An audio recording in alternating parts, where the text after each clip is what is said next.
Well, I'm on with Alan Collins again on his way back to England, I presume, but he's rather dramatically lit, so if he looks a bit like Dracula, that's the unfortunate. Yeah, thank you very much. So, to draw adverse comments, isn't it? the third and final appearance of what they call the Independent Jersey Care Inquiry today, an hour and a quarter delivered resume of what the report says that she gave out. I thought she did very well. I mean, we forget they are human beings, aren't they? Yep. And I thought she did very well. She disappeared, wasn't there for questions. Obviously, what can you say? That's her final appearance. Yes. Or that's the panel's final appearance. What did you make of it? Well, I thought it was very interesting. Quite clearly, the panel recognised that a lot of good progress has been made, but it clearly identified the need for further action. And so it seems to me as though the politicians have got to deal with some pretty thorny issues. For example, making sure that there's a stable workforce. For example, social workers, they come here, they're the best of the professional social work entity, so to speak, and that they stay. And where do they find them? Doors. Well, they exist, but of course, like the panel identified, you've got to try and understand why so many don't stay for very long. And one of the issues would appear to be housing, because it's quite natural that people who move want to think that where they're moving to, they've got some security that they're going to be able to Well, they put quite down. properly raised that as far as the Commissioner herself was concerned. Yes. If she does 8 years, at the end of her 8 years, she won't have her qualities. And of course, these are very human factors in anybody's life. And so when people are thinking about their careers, their professional lives and so on, they want to have the comfort that they have got some stability. And of course that stability seems to be lacking, and I can fully understand why that puts people off. And of course it's the sort of lack of stability which is at the root of a lot of the problems that children have. Indeed. Because of their very own housing problems. Well, and of course we also heard from the panel today, they quoted from a child who stated that he or she had given up trying to learn the names of the social workers that he or she had, because there's just so many. They come, they go, they come, they go. And of course that's entirely unsatisfactory. And that creates risk. And I, through my work, know that where you've got a big turnover of social workers, children at risk of falling through the gaps. And this is when all the miserable, tragic stuff happens. I went to a remarkable meeting this week where it was the deaf community, and they were expressing some of their concerns. And there were sort of things I've heard of over 40 years, but I didn't dream these problems still existed. Deficiencies in the system, largely, a lot of them about resources and staff. Couldn't get the staff. And of course it's really unacceptable in 2019. Yes, there are challenges, there are always challenges, but this is an issue that keeps coming up and up and up, and I think it's down to the politicians to show some leadership and bring about some kind of reform, some kind of change, so that professional people, if they are brought in from outside Jersey, they have got the confidence to stay.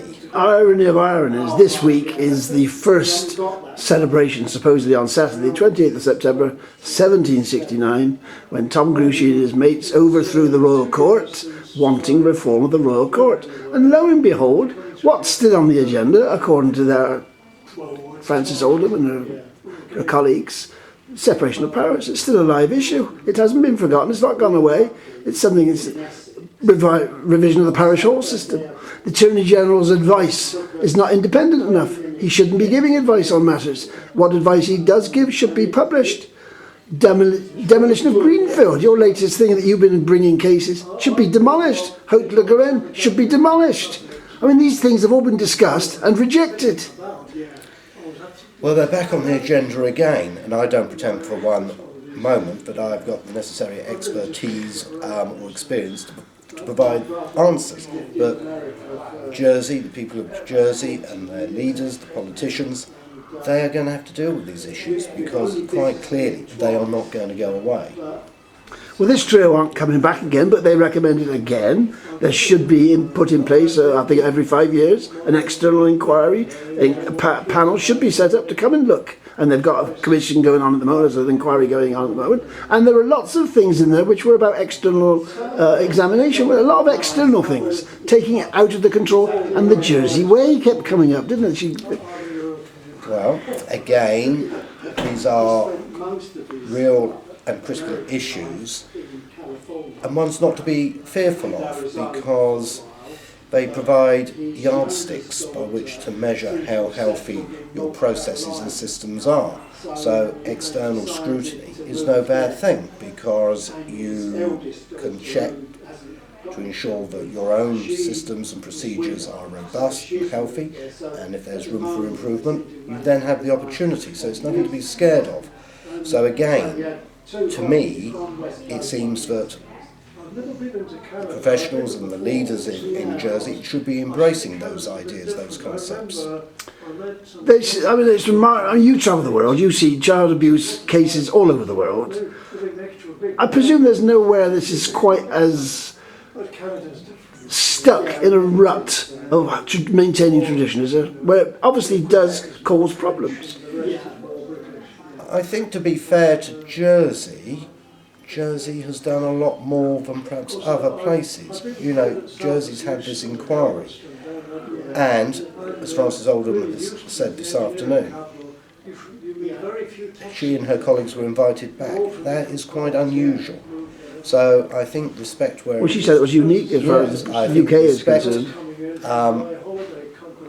Should be given where it is due, and I think it's due here. Jersey has much to commend itself for in having this inquiry and for implementing many of the recommendations. But it should also accept, of course, that it's got work to do, and it's got to address some particularly difficult subjects. For example, housing, when it comes to retaining, professional people, the professional people that it needs to provide the standard of service that the people. Well, you say professional people. Whenever I'm speaking to these people, I always raise the question about lawyers, which I do. I find it extraordinary that you are, to a large extent, the sole lone voice of a lawyer representing these people, and I keep asking them, where are the Jersey lawyers? Why aren't they participating? Now, the commissioner, the Children's Commissioner, will be appointing a panel of lawyers. So I gather. So I heard all about that. Are you included? Are you going to be on the... I have no idea, and it sounds as though, from what I heard, that there's going to be this panel, and people get appointed, and perhaps you have to apply and so on. So I haven't really given it any thought. I was just in the audience like you and everybody else, listening to what was being said. I mean, I know in architecture, architects are supposed to be able to design anything, but can lawyers deal with anything that comes their way? I mean, if you get a child abuse case, presumably you do need some specialist expertise. Well, it has turned out to be a specialised field. There are not many lawyers who deal with these types of cases, for understandable reasons. The subject matter is extremely distasteful. So most lawyers, for understandable reasons, do not get involved in those sorts of cases. Me, through just the way life has gone, represent people who were abused. And of course, the Jersey monopoly says you can't be representing. You have been representing people, and I think it's one of the wonderful things that's happened. You've established all sorts of precedents. They don't seem to be acknowledged. Here you are advising people. That is of no real interest to me. I just try and do my best for the people who come to me to get help. How much longer do you think you'll continue? I have no idea.